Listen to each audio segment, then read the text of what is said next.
Europe में यूनान नाम का एक देश है। यूनान में पुराने समय में मिदास नाम का एक राजा राज करता था।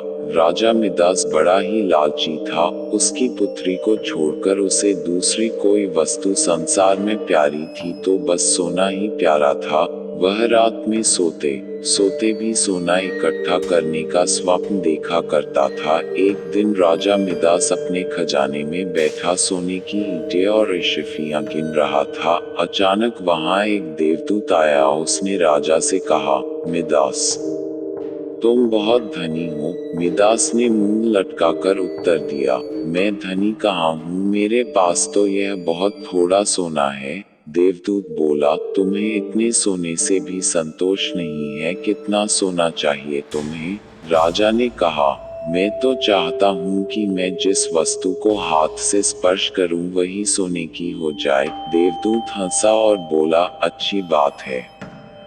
कल सवेरे से तुम जिस वस्तु को छूओगे वह सोने की हो जाएगी। उस दिन और रात में राजा मिदास को नींद नहीं आई। वह सुबह उठा, उसने एक कुर्सी पर हाथ रखा, वह सोने की हो गई। एक मेज को छुआ, वह सोने की बन गई। राजा मिदास प्रसन्नता के मारे उछलने और नाचने लगा। वह पागलों की भांति दौड़ता हुआ अपने बगीचे में गया और पेड़ों को छूने लगा। फूल, पत्ते, डालियां, गमले छुए, सब सोने के हो गए। सब चमाचम चमकने लगा। मिदास के पास सोने का पार नहीं रहा। दौड़ते उछलते में मिदास थक गया। उसे अभी तक यह पता ही नहीं लगा था कि उसके कपड़े भी सोने के होकर बहुत भारी हो गए हैं। वह प्यासा था और भूख भी उसे लगी थी। बगीचे से अपने राजमहल लौटकर एक सोने की कुर्सी पर बैठ गया। एक नौकर ने उसके आगे भोजन और पानी लाकर रख दिया, लेकिन जैसे ही मिदास ने भोजन को हाथ लगाया वह भोजन सोने का बन गया। उसने पानी पीने के लिए गिलास उठाया तो गिलास और पानी सोना हो गया। मिदास के सामने सोने की रोटियां, सोने के चावल, सोने के आलू आदि रखे थे।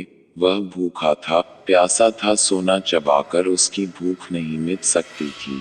मिदास रो पड़ा। उसी समय उसकी पुत्री खेलते हुए वहां आई। अपने पिता को रोते हुए देखकर पिता की गोद में चढ़कर उसके आंसू पहुंचने लगी। मिदास ने पुत्री को अपनी छाती से लगा लिया, लेकिन अब उसकी पुत्री वहां कहाँ थी?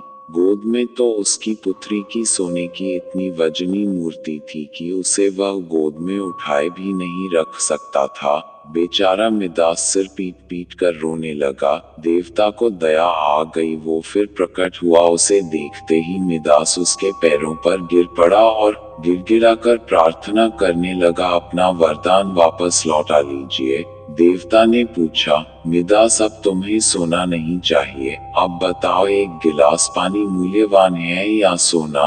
कपड़ा, रोटी मूल्यवान है या सोना? मिदास ने हाथ जोड़कर कहा, मुझे सोना नहीं चाहिए। मैं जान गया हूँ कि मनुष्य को सोना नहीं चाहिए। सोने के बिना मनुष्य का कोई काम नहीं अटकता। एक गिलास पानी और एक टुकड़े रोटी के बिना मनुष्य का काम नहीं चल सकता।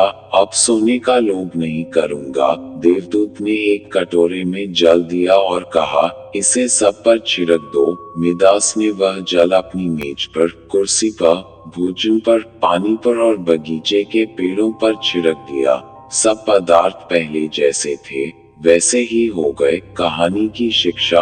दोस्तों, इस कहानी से हमें यह शिक्षा मिलती है कि मनुष्य चाहे कितना भी अमीर और कितना भी गरीब हो, उसे कभी भी लालच नहीं करना चाहिए। अत्यधिक लालच करने से उसके पास जो होता है वह उसे भी गवा देता है।